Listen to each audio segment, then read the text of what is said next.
Sorry for our viewers.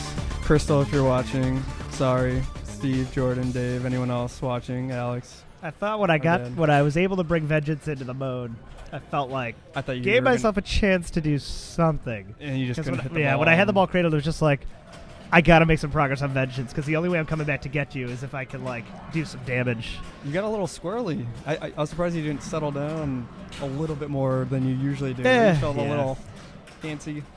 I just wanted to get there. Yeah. We're done.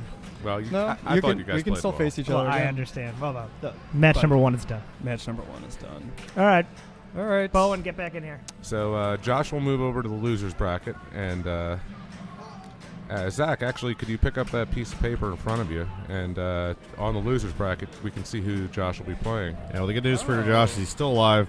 The bad news is he's going to be facing off against the winner of the Steve Bowden Jim Belsito match that is currently ongoing. And we've now moved over to that match as Jim and Steve are playing on the other Star Trek. Just getting started with which game number is this? Do we know? We are finding out. And we'll find out that information. Meanwhile, what's going on? Yeah, in the Lefkoff. We have Adam Lefkoff and Keith Elwin playing on Spider-Man. This, though, we'll stay with until it's over. This is Game 3 between Steve Bowden and Jim Belsito. Oh, you got the two coasts going to battle. West Coast, East Coast. There's no rivalry, though. There's no rivalry. I mean, we're not talking Biggie Smalls, Tupac. To give you an update on the other game, Jim's stepping up, or Adam's stepping up with 30 million points, and Keith has put up about 120 million points. That was a strong move there. Probably the necessary strength of a shake there to get that ball keep that ball from center draining. Oof. But it was too strong. There wasn't much to risk there, so definitely worth the shake. Yeah. Bowden does a good job of making right decisions about when to let something go, when to be careful, and when to go balls out with the shakes. Very calculated. He's one of the smartest players out there for making good strategic decisions, and really works hard to read up and know what to do. If you ever want to pick his brain, just go to funwithbonus.com. It's a wealth of knowledge there, and he has some funny pinball terms there as well. Yeah, the new pinball dictionary, and we didn't get the Expo glare. Oh, not yet. Not yet, but that's you're doing well. Overcast. Oh, now I'm cursing it here. Steve will also be doing some contribution to the new papa.org website. Oh. And he's going to be a contributing author on there. Cool. Very cool. Funwithbonus.com. Yeah, Fun with Bonus originates from Cameron Silver, who on the internet would call, then you drain your ball and it's fun with bonus. He later went to work for Bally Williams on Scared Stiff, Circus Voltaire, among other games. I expected he was going to actually go for a mode to bring that into the Vengeance. I thought too. I was surprised with that decision. Meanwhile, we've got the handshake between Adam and Keith. Game over there for Keith Elwin. Keith Elwin the victory. Was that 2-0 for Keith, or did that go Game 3? We'll get an update shortly. Okay. Ball 2 here, pretty much all to play for. Jim's got an okay score for 2 balls, but it's all out there. And hard to tell there whether Steve was plunging for a skill shot or trying to hit the lock target like he just did. I think he was trying to use the ball save period, the grace period, to pick off some green shot. Yeah, that's a good idea because That's what I did. Those green targets. Oh, he hit a green target there on the way to the ramp. That was impressive. I wonder if that was in the hard one too. The bottom one. The bottom one's the one that doesn't register a lot. Yeah, that was pretty right there. And if you try to hit those targets and you hit another one there, you're just begging to drain. Yeah, I like the Steve Ritchie approach. You orbit and you just hold up the flipper. Yep. Whether that's intentional or not is unclear, but it certainly. I think it was. Those are the kind of design decisions that Steve Ritchie is known for, making it right and getting the details right on playfield design. Yeah. And if it doesn't feel good for him, he won't put it in the game. The flow of shots of boom, boom, boom, you just feel like the master of the universe when you're making combos in a Steve Ritchie game. Oh, that's a warning. That's just Oh, I It was thought that was going to be it. I thought that was going to be a Wow. tilt as well. It was a little. It was I would stronger, cradle very strong And compared to what was necessary. breathe. This is And where you he's have to got sip it. a There he water. is. He's got like.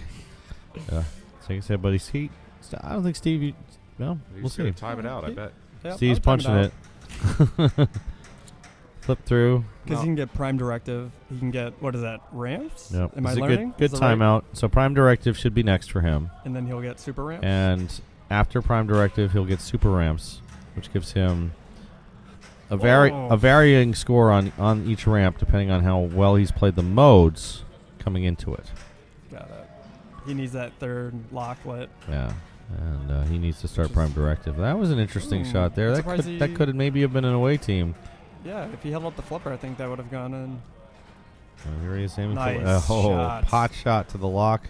And now comes So a, now now comes an important He point. needs to start a He mode. needs to go to the away team here, Yes. start the mode, get Prime Directive Yep. going, and I'll try to keep quiet so that he Nice doesn't hear shot. me tell him to do that. But he knows. He knows. Well played there, and this You never means know. that. People have lapses of judgment. And sometimes. check out how many shots are left for Prime Directive. That would be all of them. So That's a good this one. is a big opportunity, and he's got to couch this into the lock as quickly as possible to keep that opportunity going. Oh, that was dangerous. Backhand here, that's all like a Magneto shot. Beauty. Very nice. Big score coming here as Klingon Multiball will begin. Every shot is a jackpot. With two shots. Yeah, hit each thing twice to go. Taking off, Zach? I am taking off. I believe Adam Lefkoff is going to take my seat. And if and when Keith ever loses his match in Open, we have to play in Classics. So hope you're enjoying the broadcast so far. Well, I'm waiting on the winner of that match. Thanks so a lot, Zach. See you there. It was real enjoyable watching the Thanks a lot, match Zach. between you and your brother. Best Not of so luck. much Best enjoyable, of luck but- in the next round. You're playing great, man. Thanks. Well done. Zach Sharp, one of the best players in the world. Going up against Josh Henderson for He'll be the going top up of the against winners bracket. Josh Henderson in circuit standings. They are number 2 and number 3 right now, with Keith Elwin number 1, also still in the tournament. So yeah, the top 3 players in circuit standings are among our final 6 here. So Unsurprising. Hello, guys. How's it going? Hey, Adam. That Keith guy's pretty good, huh? Yeah, he plays a mean Spider-Man. What do you pick against him? You picked to play second. No. No. I You picked take the him to game I wanted to play. You take him to Avengers and hope that he gets angry at Yeah. how floaty. No, well, That worked so well against Joshua for me. You like Avengers. uh, So what do we? This Take is him to Avatar. Is this game 2 or 3 for Bowden and this is game Belsito? 3, ball 2. Jim Belsito has 5 million. It's Adam Lefkoff with Bowen Cairns, John Replogle, and others here at the Chicago Pinball Expo in Wheeling, Illinois. A circuit event for Papa. And someone among these players who remain is going to win a brand new pinball machine today. And this is the final match to get to the Final Four, correct? That is correct. Or is there still one more level? I think. No, there's one more I level. think You there's just 5 they're- competitors the, left. the loser of this match will finish 6. tied for 7th, and then they'll play Josh for at least a 5th place position. Yes, yeah, you're correct. That's right. Then it'll go 4, 3, 2, 1. This is a losers bracket. So No, we got a not a lot of- losers bracket, but this is overall a double elimination bracket. This is a losers bracket match. So the winner of this match will move on to play Josh Sharp, who just lost his first match to Zach Sharp. And the loser of this game is done in 7th place with, I think it's a $200 cash prize for 7th place. Sweet. So we still got a lot of pinball to go, eh? We do. We Oh, got a yeah, few quite a matches, few and matches. that was a bit of a. It would have been hard to get that, but that was a great ball there by Steve Bowden. Excellent play. Big bonus too. So he's up to 36, and he is applying the screws here. So Adam, before you To get Jim yourself Belsito. completely into announcer mode, Yeah. want to share any of your thoughts about your play today? I was really happy how it started off, and sort of the wheels came off against Joshua Henderson. I would have liked to have given him a better match. I just, missed a few shots and wasn't lucky in being able to get control again.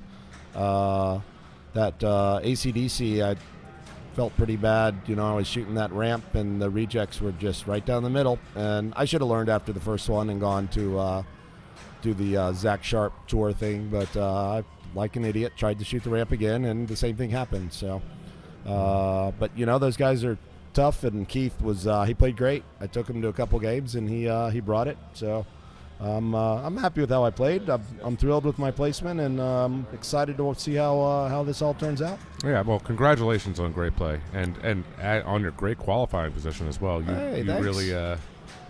It's the first time I finished ahead of Escher all year, so I'm pretty thrilled about that. He's been crushing, and he's before this event he was in the top 20 for circuit, and you weren't, I believe. And this might keep him on the page. I was telling him he'll get a few points. Maybe he'll hold on to 20th.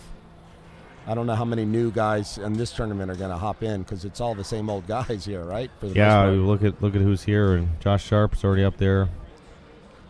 Jim is already up there. Steve Bowden doesn't have very many circuit points at this point. He goes to pretty much all of them. He's played well. Yes. A lot of the circuit, the first half of the circuit has been on the West Coast. Coasty. Yeah. So Seattle, Portland. So we'll get some more East Coast influence. San Jose. What we got? Southern Pinball Festival next month. Orlando next month. Then in December it'll be Austin, Texas, yeah. LA. So a little bit more central and west. But the last two events are in Fairfax, Virginia, and then in Louisville, Kentucky. So it's a bit of a mix. Yeah, we'll get. Try to get ball. It's going to be interesting. Of course, Zach and Keith are always sort of battling for that top spot, which is the automatic entry into the circuit finals. Right. Which comes with a guaranteed minimum of, I think it was $700 last year. But really, to catch Keith, Zach needs to get the 100-pointer. Yep. There's some points there for Jim on the extra ball. He's got a long space jump here. And he's getting good value out of the space jump. It's still playing. It's too bad he's only a second yellow load. shots. Hasn't completed his super ramps yet. Yeah, but at some point here he could. Ball, nice. He might consider just timing out the rest of the modes to get to Kobayashi if. I think this is ball 3, right? This is ball 3. I think we will see some timing out from Jim. Yeah. Space jump total. Well, that wasn't as much as I thought. Only $550,000 for space jump. He will get credit for those if he does get to Kobayashi at the end. All this value. And he's got 2 punch hits, and that's one more than you need. I've had the impression that each punch hit, like no matter how many you do, it counts as one. Basically, it just looks nice in their triangles. I think that might change with a future code update. I hope so, because it's an interesting idea. Yeah, and there are opportunities to have, say, modes tied to it. There's nothing in the artwork telling people what's tied to it, like there is a description of Captain's Chair, which also is not yet completed, but will be available eventually. I think there's a lot of opportunities to, from a rule perspective, to really make this thing special. Yeah, and this has, that takes a strong foundation. It takes a good play field, good shots. I like that the modes have different quality to them. I really like that the second and third tier modes don't run on timers, and they basically run on completion. Well, the third tier mode does run on a timer. Oh, it runs on timer and completion. It's timer and completion, right? Oof. Yep. So if you don't, you have 10 shots to make in the third tier mode, and if you don't make those 10 shots, you start over. Good luck. Good luck with that. Apparently, Vengeance keeps going too. There's Super Vengeance, and then there's Super Vengeance Multiball the third time, and then there's Uber Super Vengeance. Uber Super Vengeance. Are you sure you're not thinking of making the 4 ramps in a combo on Shadow? This is all from Escher, so also, secondhand knowledge. Another thing I'm hoping for, and somebody Steve Bowden brought it up to me earlier, that is there double secret vengeance also? The triangle is a 3-dimensional triangle. So the triangle of modes I'm talking about. That would be some sort of pyramid. Oh, what do you? Oh, you mean like they're stacked because you go 1, 2, 3 on. So it's right, on top of it. But there's other awards for other 3-dimensional 3 in a rows. Yeah, you could do all sorts. You could do the corners. You could do the insides. Bowen, how many different groups of 3 could you do there? 72. Nice. That's a number I just made up, but it sounds impressive. So it's probably right. Some sort of factorial involved. Sure. I was told there was to be no math. Sorry. Was that? Sorry, we ignored your announcer rules, and that's the problem when we keep trading announcers around. I didn't get the memo. Never tell me the odds. Nice completion, and that's a really satisfying shot. Yeah, Yeah, I like that you have to stop your flow and make one of those side shots to continue the game, and then you get to rest. It builds up and then it stops, and then it builds up again and it stops. It gives you a chance to relax. He's playing Prime Directive, and after completing this, he will get super ramps lit and probably a decent value out of them. Now, this is a point where I would actually seriously consider just trapping the ball, holding on to it for 30 seconds, and Jim does not seem to be interested. You know what? in I that. think he will as soon as he gets an opportunity, And but he never did. He had an opportunity there on the left flipper. He basically had it trapped, and he was making mode Did he? shots. I just thought he was trying to hold it up and see if it would stop, Yeah. and then flick it over if he could. But So, that's the end of the road here for Jim. Yeah. It's really good ball 3, but it's not enough to chase Steve Bowden. Bowden, who wins the match. Jim Belsito will finish tied for 7th place in the Chicago Pinball Expo. And I'm sure we'll see plenty more of him going forward. He is excellent. That moves Steve Bowden on to a match with Josh Sharp. It's still in the losers bracket. So each of those players has guaranteed themselves at least a tie for 5th place overall.